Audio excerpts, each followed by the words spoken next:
Bismillahirrahmanirrahim. Walhamdulillahi Rabbil Alameen. Wassalatu wassalamu ala Rasulillahi wa ala alihi wa sahbihi ajma'in wa ba'd.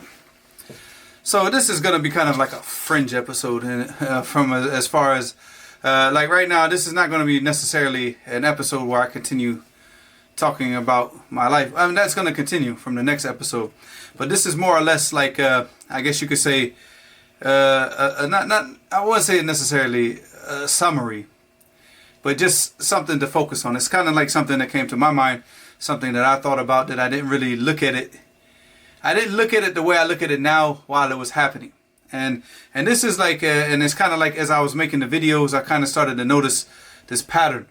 And then not just the videos like that I'm making now, but also with the book that I wrote, because I go back and I have to reread it and edit it and then check certain things because I talk to family members, I talk to different people that remind me of like, okay, maybe, all right, this didn't happen exactly like that, or this time maybe I had the time period wrong, so I have to go back and fix things. Because I mean, I started writing the book after I had already been out of America for like 15 years. I actually started writing the book during the war, when the war started in Yemen, as just as I was bored. You know, I was really just bored, and we didn't have any electricity. I had to go and charge up my laptop, you know, at a coffee shop in the beginning.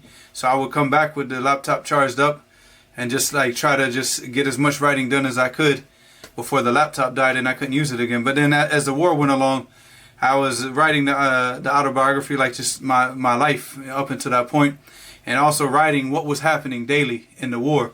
But then it got to the point where I couldn't go to the coffee shop anymore because the war was too hectic. It's too much bombing, too much craziness. I mean, the last time that I did go to the coffee shop, I remember, they said there was a peace treaty between Saudi Arabia and Yemen. So I was like, oh, alhamdulillah. As soon as I heard the news, I said, okay, tomorrow, inshallah, I'm going to go out early. I'm going to go to the coffee shop and see what's going on. Let me read the news, because we had no news. Because we don't, number one, we don't have a TV in the house. Number two, we didn't have internet in the house. So no internet, no TV. And then on top of that, even if we did have all those two things, there was no electricity. So, you know, but I mean, even with the electricity, we just never had internet in the house, because back in those days, internet was like for rich folks in Yemen. It wasn't something, this is 2015 in Yemen, but it was like the 1990s as far as like internet was concerned. So all that type of stuff, it just, you know, it just didn't exist. We didn't have that in the house. So if I wanted to check something, I would have to go out to an internet cafe or something, or to a coffee shop where they had wireless internet, and I would check whatever, like check the news and see what was going on in those places. So I went out the next day and I said, okay, alhamdulillah, I can find out what's going on. And then it's just like, as I'm sitting there in the coffee shop, I'm drinking the coffee, I'm sitting outside because it's beautiful weather that day. And because Sutton, it has beautiful weather, like in the summertime, and especially like in the in-between seasons, like, you know, the fall and the autumn, like the fall and the springtime. The weather's beautiful. It's not hot. You can sit outside and, you know, you don't feel uncomfortable. It's got like the nice mountain breeze because you're way up in the mountains. You know, you're like, I think, if I'm not mistaken, like Sana's like maybe 4,000 meters above sea level. It's very high above sea level. So, I mean, you got mountains surrounding Sana. But the weather is just beautiful. So I was sitting outside, and then all of a sudden you just hear, and I was like, oh no. And then of course I checked the news, and then the treaty broke. And then they started fighting. Now I got to go home while the planes are bombing. So I was like, forget this. I'm not going back out again. So that was like the end of my writing the book. So then I had to wait until I got to Saudi Arabia. You know, if I lived to get to Saudi Arabia, because even going to Saudi Arabia, like while we were on the bus, they were shooting across, you know, like we were driving right through the fighting in Ma'rib, as they were just like, you know, literally fighting in front of us, you know. And it's just like the bus is just going like, Bismillah, natawakkal ala Allah, you know, so Allah Mustaan. But anyway, so when I got to Saudi Arabia, then I actually continued the book. So it's like, so we're looking like 2016, you know. So I've been out of America, you know, been away from my city for 17 years, because I left Jacksonville in 1999. So that's a long time. And then to start writing things. So of course, it's always going to be mistakes, things I got to go back and revise. But as I was going back and revising it, so the point is that I started to notice like this trend, you know. It started everything, all those major changes in my life, it started Always. It always happened with a book that I read. You know, it was always a book. There was always a book involved. And if you've been following this series, you notice this. From the time that I went to jail to the time I got out of jail to the time I went back to jail again to that time I got out of jail, it's always been some type of book. It was something that I read in jail that made me start to change. And then I get out of jail, something that I read, and that made me keep on changing. And, you know, so there was this constant change, but it was always a book at the epicenter of it all. And as this series continues, you're going to see more and more books. You know, books that changed my life, book that changed my life, book that changed my life. So even to the point when I became a practicing Muslim and went to Atlanta, there's a book that I read, you know, that made me like, okay, I'm going to try to be like Salaf now. I'm going to start to, you know, I want to memorize Hadith. I want to memorize Quran and Hadith. I want to get up at night and pray. I want to fast. I want to do all these types of things. It's always something that I read. And it just goes to show you that the importance of that seeking, you know, not just seeking knowledge, but being a reader. You know, I'm going back to read. So when I was a kid, this is not a good example, but it is an example. So when I was a young kid, I think I must have been like maybe, this is after I became Muslim. So I became Muslim when I was 15. So maybe like the next year, maybe around 16, 17, I got a hold of a book. It was called Monster, the autobiography of an LA gang member. All right, this was written by Sanyika Shakur, and he was an 8-tray gangster Crip in Los Angeles. He was a big gang member.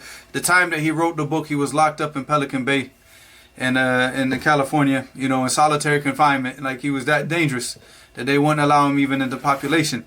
So during that time that he was in the prison, he started to also have this type of transformation. Now he didn't become Muslim, although there was a Muslim who influenced him, which is Muhammad Abdullah.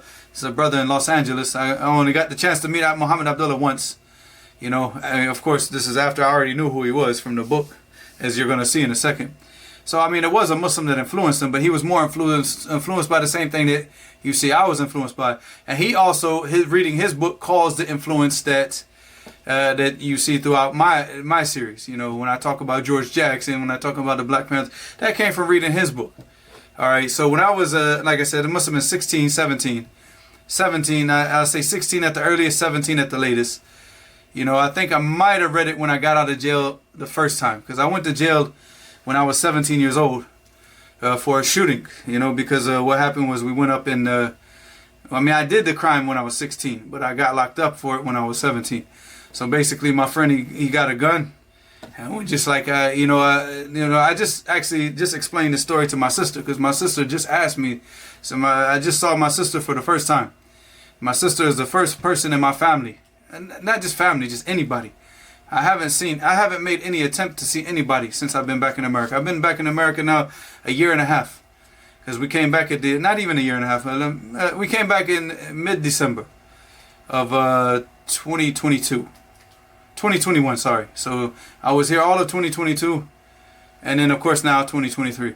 So close to a year and a half, right? And I haven't made any attempt to see anybody in my family. I've just been like secluded. I don't want to be around is the Muslims. I didn't want to be around. I talked to my mother and everything, but because she lives in a different city, and everybody's so spread out, that I haven't been in the right mindset to go and visit them. So my sister, she came over. And she was here, I guess Sunday or something, because she was in Jacksonville, inside the city. She was visiting family, obviously, because it's a holiday for them. So she said, okay, I'll stop by. She bought some stuff for my kids. She wanted to give it to them. So, and then this throughout the conversation, this came up about the shooting, right? Like why I did it, like why, what was the purpose? I mean, because obviously if it was like some type of problem that we had between individuals, and I was shooting at somebody and I said, nah, I don't even know the guy that I shot at. It's like, I don't, why I did it. It was very random, but it wasn't random. And she was like, well, what do you mean by that? I said, because, when we were in middle school, like earlier in the school, like elementary school, we were mostly around poor kids. And even my sister, we talked about this. I said, because, we were in an all-black school. So, you know, even she told me for the first time, she never talked about this before. She said, like, you know, she was telling me like how she felt just growing up in school as being like, you know, where like, you know, you're in America, but now in the school, you're the minority. Like, you know, you're a white kid, but you're the minority. But I mean, for me, I never felt that way. Because I mean, I'll tell you one thing, like the only time that I ever felt anything about race was with the white family members. But when I was at school, nobody brought that stuff up. Nobody like, oh, you're white, you're white, you're white. Everybody was just cool. You know, so, and as I was growing up, that's why I go to my family. And of course, because I'm talking differently, you know, because this is the way I'm coming up. I mean, I'm 6 years old, not 6 years old. I say about 7, 8 years old. And I'm listening to Dougie Fresh and the Get Fresh crew, you know, which came out like 1984 or something, you know. So they came out when I was 6 years old. You know, I'm going home and writing down the lyrics and memorizing the lyrics. And LL Cool J came out with like I'm Bad about the same time, Dougie Fresh. This is the stuff that I was listening to when I was a kid. And I was dressing like, you know, with the beaded jacket and the dressing like the break dancer. So when I go around my family, they're just like, you know, what's wrong with this kid? Look how he's talking. Look how he's acting. You know, it's because of the environment. But see, the thing is that I only noticed that when I was around the family. When I was at school, nobody, you know, everybody was just cool. You know, so I always noticed that. I said, subhanAllah. You know, it's like, why is it that I can go to school with all black folks, they accept me? Nobody mentions race. But then I go to family, and then they want to always mention race and race and race. So I started it started to cause a lot of anger as I was growing up. You know, so I started to become very, very, very, very hateful towards my own people, like, you know, white people. Because I'm like, y'all, I hate y'all, you know, like literally, you know. And now it's not that I don't hate white people, but there was just like this type, you know, this rich, stuck up type of white people. I just grew to hate because, like I said, in our situation with my mother, we were struggling. You know, my mother, we never lived rich. You know, my mother, she did the best that she could, but I mean, she had her problems, as you're gonna see, you know, throughout all these, as the series. You know, you see my mother's going to jail. She's doing so. We had our own issues. You know, and obviously, if you have a mother in and out of jail, in and out of drug rehab, obviously you're not living the good life. You know, and it's just the reality. We're going from apartment complex to apartment complex. So when I got to middle school, and this is where all the problems started. This was like the first time that I'm in school with like these Beverly Hills 90210 people. You know, these rich kids. And, you know, so this is what I'm telling my sister. I was like, this is my first experience being exposed to that. I just come from a 6th grade center in Brentwood, which is right in the projects. That's where I was in 6th grade. And then 7th grade, I'm in this Beverly Hills environment, this, you know, hairspray and all this, you know, this whole different environment that I never had been exposed to, even though, you know, I mean, because it doesn't matter. It's not a race issue. It's a class issue. Because this is a class issue. We were never in that type of class of people to be around these types of individuals. But because where we moved, we were like, like where we lived at was just, you know, trailers and, you know, just poor people. But over like just maybe 2 miles down the street, that's where all the rich people live. You got like maybe 3-4 miles, you got hidden hills. You could look that up on Google Maps and you see this is a country club. So these people are coming from those areas. I don't know these people. So they start laughing at me, how I'm dressing. Look at you, you poor, you this, you know. So it just, you know, the anger started to build up.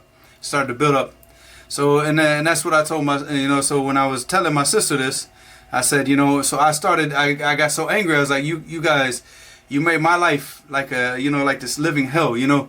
Where it's like every day I go to school, I just want to, you know what I'm saying? I just get angry, but I can't do anything because like, I'm not scared of them. I'm scared of my mother, you know what I'm saying? So my mother, because I ended up failing 8th grade, you know, because we got into a lot of problems. So I ended up failing and having to go to summer school, and I never hear the end of it. So I'm like, you know, so Allah Musta'an. But so that was like 8th grade, 9th grade, 10th grade. So in 10th grade, you know, I was in 10th grade. I never passed 10th grade. I mean, even till now, I still haven't passed 10th grade. So because I dropped out of school. So, but at this point, I was just taking my anger out on them. I was like, you guys, y'all gonna suffer. You know, whenever I see a rich person, y'all gonna suffer. I see anybody that has something I don't have, you're gonna suffer. So this was my mindset. And that was the same type of mindset that took me into that whole revolutionary thing that you're going to see. And, you know, as you've already started to see, but you're going to see it more in the following episodes. So when I say that the shooting was random, it was random, but it wasn't random. Because I walked over to the next street with my friend. We chose the biggest house. And we said, that house right there. These like I told my sister, I said, these rich people, I'm never going to let them relax. Even in their own houses, they're not going to relax. So I took the bah, bah, bah, and started shooting. And this is the police. This is what they told me. I don't know, because obviously I wasn't there. But the police, when they interviewed the man, like basically he was drinking tea. He had the glass going up to his mouth, and the glass shattered right in his hand. So even the police told me, said, that's how close you came to killing him. You know, so this was what I ended up going to jail for the first time. You know, it was this issue. And so but I'm gonna get to this point now. That when I got out of jail, I got introduced to this book, which was Monster, the autobiography of an LA gang member. And I read this book like that, you know, like fast. I ended up reading that book 6 times, 7 times actually, but 6 times during those days. I would literally read the book, wait like 2 months, and read it again. When I was in jail, I read it again. When I was not in jail, I read it again. So I literally read it 6 times, and I read it a 7th time when I was in Riyadh.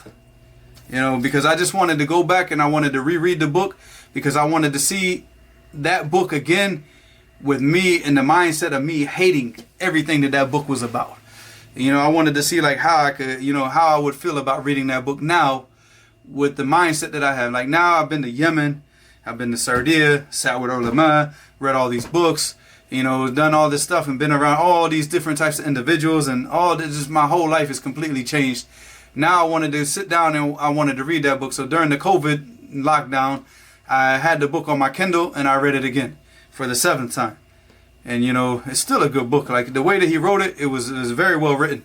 The way that he goes into the stories, but Allah Mustaan, it was a very influential book at that time. So when I read that book, all I wanted to do was I wanted to act it out. I wanted to act it out. You know, everything about his whole life and the way that he did things. I said I'm gonna be like Monster. I have Monster tattooed on my arm. You know, just because of as a representation of that book, of like how much I wanted to be like how he was in the book. So he talked about he was wearing these these leather gardening gloves. I went out and bought the gloves. I put them in my right pocket. I put the blue bandana in and I wear all blue. Even when the police came and arrested me, I was in a blue sweater. You know, it's like that's how I was. You know, he used to talk about like how he used to ride down the street and he'd have a shotgun over the handlebars as he was riding in on the street, and I used to ride down the street with a rifle over the handlebars. The neighbors used to be like, "Oh my God, this kid's crazy." But like every single thing that he did, like everything that he said that this is what we're about, I said, this is all right. I'm gonna try to do this, which is stupid, but it's the mindset, because it shows you the influence.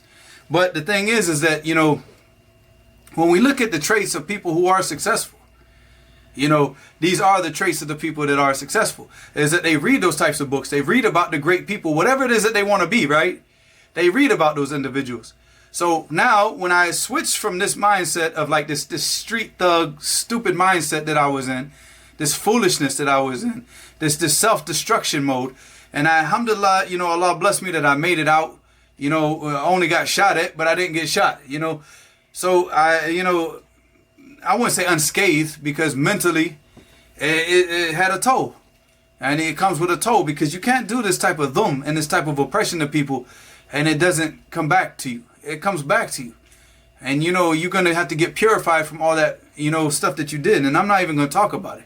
Like that era from like 17, when I got out of jail when I was 17 up until I went back to jail, and it was on Halloween night that I went back to jail, because I was actually gonna go to my father's house to go see my sister, and because she wanted to go out and I just wanted to go just be with my sister. So my aunt was coming to pick me up. The police beat her to it. Like they surrounded my whole house and just took me out, like, you know. So I mean, from the time that I got out of jail the first time to the time when I went back for the year sentence, you know, I will never talk about that. I will never talk about that stuff ever.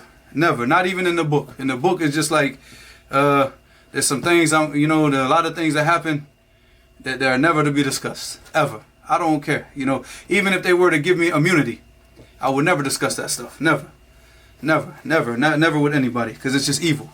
Like, there's nothing but pure evil that happened in those days.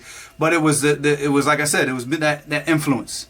You know, I saw the book and I said, well, at that time, being at that impressionable age, you know, that youth and looking for like this adventure, then I said, okay, this is what I want to do.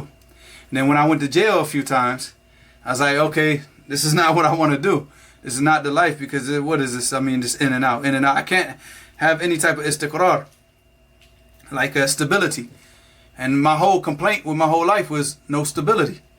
So, I mean, so when I got out of jail like the last time, then I started reading about revolutionaries. Started reading about Che Guevara. Started reading the autobiography of Karl Marx.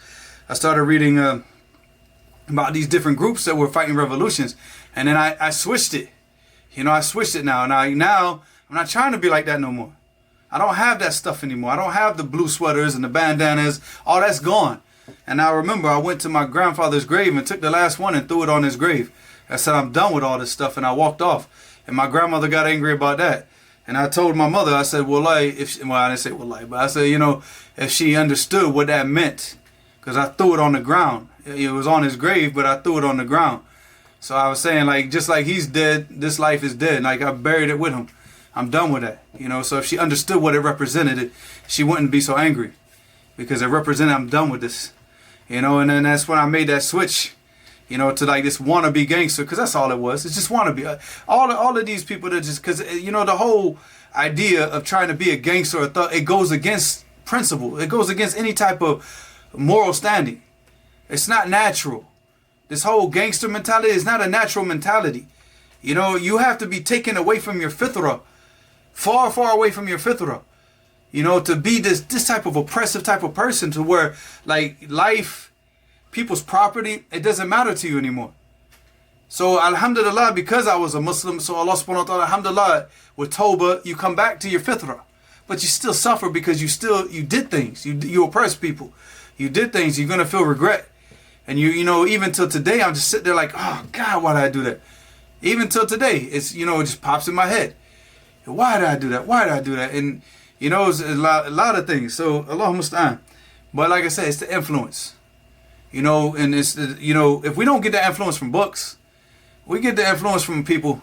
We look at, like, you know, we take like certain people as like, you know, looking like, make them like, put them up as a hero, to some type of hero status, to where we not idolize this person, but like try to emulate this person and try to be like this person, and try to take on their, you know, everything that they do. So for some people that might be a drug dealer. Some people that might be a CEO in a company. Some people that might be a lawyer. Some people that might be a doctor. Some people that might be a gang member. But the point is, everybody's going to look at that. So me, I would always go through the books, and I would see something I would read, and I'm like, that's what I'm going to do. So when I switched over now to the revolution, now the whole revolutionary idea, which is also still garbage, but it's better garbage than this, you know, because I'm not out on the streets causing chaos. At that point, khalas, I mean, I was committing no crimes. I wasn't oppressing people. Now I was thinking more along the lines of trying to, you know, give back instead of like keep taking, you know, because even like at one point, you know, which, well, I won't go tell that story, because that's going to come in a future episode, because that's not what this episode is about. Like the future stories, that's going to come when it comes, inshallah. But for now, I'm just like the focus is on like the reading in the books. So, and you just keep going along, and you see the progression, the change. And because it's always, whenever I started to get into a certain idea, a certain mode of thinking, I always try to look at like, okay, who are the strongest people in this? And then like, okay, the revolutionary people, who are the strongest revolutionary? Okay, in America, we had like the Black Panther Party, Huey P. Newton. And, you know, I read Eldridge Cleaver's book, Soul on Ice. I read George Jackson's book, Solidar I had the Black Panther Speak. I even have Solidar Brother right now in the other room, in my other, because I have this mektaba and I got a mektaba in the living room. So it's Solidar Brothers there, Black Panther Speak, Malcolm X, all this stuff. I just kept reading and reading, you know, reading about like, what's his name, Leonard Peltier, and what happened with the, you know, the Lakota tribe when the FBI came, and how he ended up on death row. Momi Abu Jamal's, you know, alive from death row. So all of these books, I just started looking at who are the strongest revolutionaries. Now, who can I follow now? Who can I try to be like? And I try to start to take on that behavior, start to take on the lingo, because that, when we talk about a deen, You know, because when we get to Islam, when we get to that point, that's what the deen is. It's a way of life. So even though I'm not pleased with that type of life, but the thing is you see that pattern. So now it's like, okay, I'm going along, but now I start to learn about Salafiyah. Now I start to learn about the science of hadith. And there's actually people that learn hadith and practice the hadith. And then now I learn about all these Salaf, you know, all of these people like, you know, Abu Zinad, Al-A'raj, the Sufyan al-Thawri, Sufyan ibn Uyayna, Zuhri, Shu'bah. I start to learn about all these individuals that like memorized hundreds of thousands of hadiths with the asanid, that transmitted the hadiths, that, you know, you go and you read the chains of narrations from Bukhari. So then I go, when I was in Damaj, and now when I start to learn the Arabic language, start to understand the Arabic language. So now I'm sitting up in Damaj in the Maktaba of Sheikh Mubil rahimahullah, reading like Sirah Alam al-Nubala and looking at all the tarajim. I'm reading the tarjum of Bukhari, I'm reading the tarjum of Muslim of Imam Ahmed, then going through all the different salaf from the chain of narrations, Abdullah ibn Mubarak, you know, the Sufyanan, which is Sufyan ibn Uyayna, Sufyan al-Thawri. So, and just reading all these tarajim. But now it's a change. But you got to keep the same attitude, because the same attitude that what made me successful on the streets, right? And then gave me this type of, I didn't have success as a revolutionary, because nobody was around me that wanted to do that type of stuff. Everybody thought I was crazy at the time. But now I'm around people that are trying to follow this, you know, first off, they're trying to follow the Sunnah, and they're trying to enact the Sunnah, but they're also reading in these same tarajim that I'm reading, and they're trying to live the lives of those people, because that's what we have to do. If we truly want to be successful, we have to go and read about the lives of those great people. You know, first off, you start off with the seerah of the Messenger, sallallahu alaihi wasallam, and then you go down and you read like a book like Ustul Ghaba, if you're able to read Arabic, and you read the tarajim of the Salaf, also of the Sahaba, sorry. Ustul Ghaba is like maybe 4 or 5 volumes, all tarajim of the Salaf. You also have like Imam Ibn Jawzi. Ibn Jawzi, he wrote a book, it's called Sifat al-Safwa, where he gives all these brief tarajim. Ibn Jawzi also wrote another book called Manaqib al-Imam Ahmed, which is the best book on the life of Imam Ahmed. And he brings the chains of narrations even for the statements, you know, from Imam Ahmed. It's very, very interesting. It's a very good book. It's the best book on the life of Imam Ahmed. And the Sheikh is actually the one that introduced me to the book, because I was asking about that and I didn't know he was standing there, and he told me, he said, come with me. I was like, hey, you're the Sheikh. And he said, yeah, come. You know, he didn't say that. You know, I didn't say that. And I was just like, you know, like my dumbfounded look. You know, I was like starstruck, like, wow, man, you're the Sheikh. And he's like, yeah, come. And he handed me the book. He said, go read this. This is the best book about the life of Imam Ahmed by Ibn Jawzi. So you start to read these books, and you start to see the way that the Salaf are, because you see there's always that type of formula, that recipe for greatness, right? And then they weren't trying to be great. It wasn't like they were trying to be great. What they were trying to do, they were just trying to follow that same pattern of the Prophet, of the Sahaba. And they tried to just keep it going. Keep that knowledge going, and keep the same, you know, without changing. Keep it as pure as possible. So, but that's how they achieved that greatness. So now when we go back and we read about their lives, and then we try to like take on the characteristics that they have. So if we see like, you know, these types of people when we read in their tarajim, you know, huwa thiqatun, thabtun, alim, faqih, abid, zahid, you know, all these types of names that, you know, like, you know, you see in the books of Hafiz ibn Hajar, you see in Tahdhib al-Tahdhib, Tahdhib al-Kamal, you see in all these books of the Rijal, how they praise these types of individuals. It's because they had these types of characteristics. You think that they were sleeping at night? In the last third of the night, do you think they were sleeping, or do you think they were up praying? You think on Mondays and Thursdays that he was eating and drinking, you know, or is he fasting? And you think now after Fajr that he just say, oh, I'm going back to sleep? Or was he there reading the Quran? So you look at these characteristics that they had. And this is what made them successful. So the same thing that made them successful would also make us successful. Just like all this other garbage that I was trying to do was, you know, trying to follow that same pattern.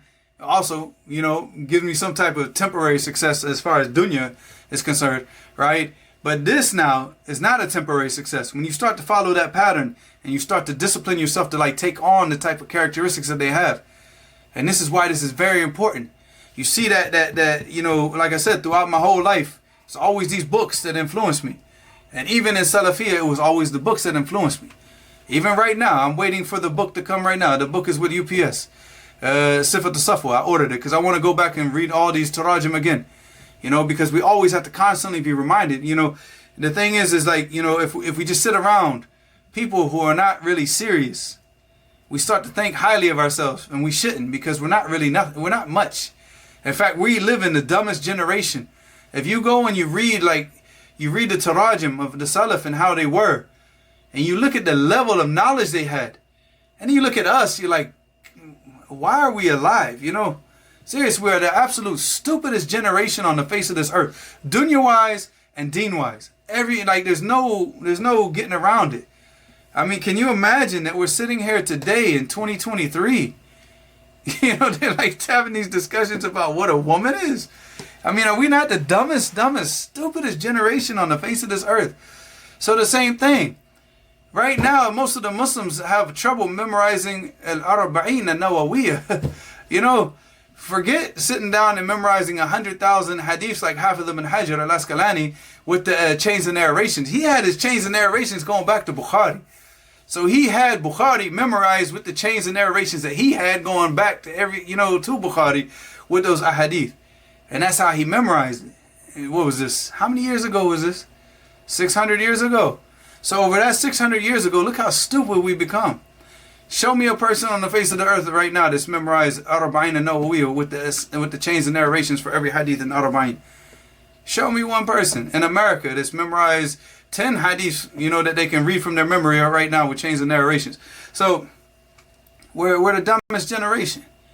So we have to go back and we have to read about the greatest generation. We have to keep our heads in the books. So as we're also studying, we're trying to learn our religion. We're trying to learn fiqh. We're trying to learn usul al-fiqh. We're trying to learn tafsir. And of course, the most important thing, learning tawheed and the correct aqidah. But, all the sciences of the religion that we're trying to understand, we always have to take that time to go back and read. Read about those great people. The people that really, really influenced, you see, like, they were about action. It weren't just about talking. Like us, we talk, mashallah. We're so good at talking. We're the talking generation, but we're not the acting generation. They talked little and they acted a lot. And that's why you could see, like, they could say a few words and, you'd have to explain their few words in a whole mujallad, like a whole volume. You explain some of the, just a few words that they say, you'd explain it in a whole volume. But us, we speak a whole volume that you could summarize in one sentence. That's how weak we are. So we need to go back and we have to continue to read about these types of people. Like I said, in my life, as I'm giving you this, you're seeing the bad example. But inshallah, as we continue, inshallah, you see the better example. Inshallah, when we get to Atlanta, Los Angeles, when I'm with Fareed. Well, it's gonna take some patience, inshallah. But like I said, that's my advice to myself and advice to everybody listening, is to constantly go back and just keep reading about these great people of our religion. Read about the Prophet sallallahu alaihi wasallam. Read his sirah. Read Zad al-Ma'ad. Read Mukhtasar Sirat al-Nabi sallallahu alaihi wasallam. Mukhtasar Sirat al-Rasul sallallahu alaihi wasallam. Imam Muhammad ibn Abdul Wahhab, because he took the sirah of Ibn Hisham and he did a mukhtasar of it. Read these books. Go back and read the best book of sirah is Bukhari, Muslim, Sunan Abi Dawud, Sunan al-Tirmidhi, Sunan al-Nasa'i, Sunan Ibn Majah, Al-Muwatta, Musnad of Imam Ahmed, Al-Musannaf li Abdul Razak al-Sanani, Al-Musannaf li Ibn Abi Shayba. These are the best books of sirah. Is to go back and actually read the hadith and read the life of the Prophet through the hadith. But then you have these books like I said, Ustul Ghaba, which are the tarajim of the Sahaba. Then of course you have Sirah Alam al-Nubala. You have Tazkirat al-Hufaz al-Dhahabi also, which is a smaller book with smaller tarajim, but still beneficial. You have Sifat al-Safwa by Ibn Jawzi. You have a lot of these books. And if you can't read the Arabic language, then find these different tarajim. Read about the life of Bukhari. Read about the life of all these a'imma and see how they were. And this is what you should strive to be. Not looking at the people nowadays, because us, if people started to want to be like people like me, we're doomed. We're doomed in this society. You have to strive to be something great. We don't have greatness anymore. That died out a long time ago. We have a few individuals, some, you know, a few shining lights throughout the world. You know, alhamdulillah, ulama are still here and they're still teaching. But like that super greatness that you saw in the past, it's like, you know, if we don't bring that back, then I don't know what to say. But the only way that you can ever bring something back, like at least in your own life, is to keep reading about those people and to keep trying to be like what they were like. Stop looking at the people nowadays and trying to find influence amongst the people nowadays.